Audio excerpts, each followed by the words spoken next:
And next up we have these three sampler nodes. First, let's have a look at the mask from curve node. This node will sample a curve to generate the mask, so we need to create a Bezier curve. Alright, so we have this Bezier curve, and let's pull in the curve. There we go. So currently, it's automatically closing the curve like so. But if we just want to sample the curve itself and not the areas inside, you can change this to sample edges. This will sample the edges of the curve instead of the areas inside the curve. And we can increase the spread to spread out the mask like so. And again, we can invert the mask using the min and max value. And next we have the two camera nodes, the camera culling node and the distance culling node. Now for these nodes, we need an active camera, right? If we don't have a camera within our scene, these nodes will not work. So currently these nodes are operating on this active camera right here. So let's have a look from the camera view. So this camera culling nodes will cull away certain parts of the landscape based on the field of view of the camera. Currently we set the field of view to something like this. Let's change the X angle to, let's say, 40 degrees. So you see it's narrowing down the selection, and likewise we have the Y angle to indicate the selection on the y-axis. And we have the two spread values. These values indicate the transition between the black and white. We can set this to 0 to have a perfectly sharp transition between black and white.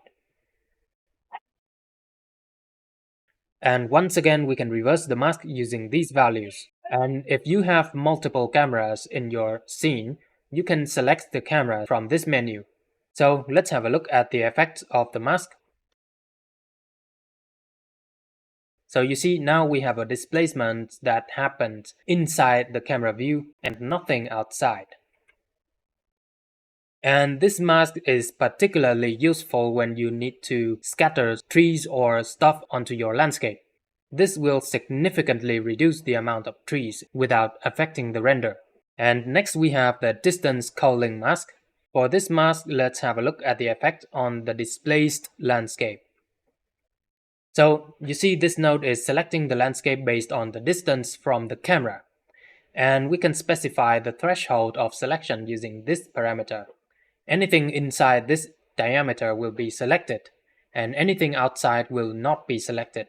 However, you can invert the selection using the min and max value. Now we are selecting the further part and ignoring the closer part. And we have the spread value to spread out the transition between black and white. Currently it was set to 150 meters, so it's something like this. But you can set this to 0 to have a perfectly sharp transition. Or you can set this to something higher to have a smoother transition. And next we have the 3D distance. This mode, the node will calculate the distance in 3D space between the camera and the vertices of the landscape. But if you set this to 2D, then it's gonna project the camera as well as the landscape onto the floor before calculating the distance. So you have a distance like this, right? It's gonna be flat on the floor. Because of that, if you look at the mask from the top view, you would see something like this. It's gonna be a perfectly smooth transition in 2D space. But let's see the 3D. You see, it's taking the elevation of the camera as well as the height of the landscape into consideration. But this mode, the height will not matter at all.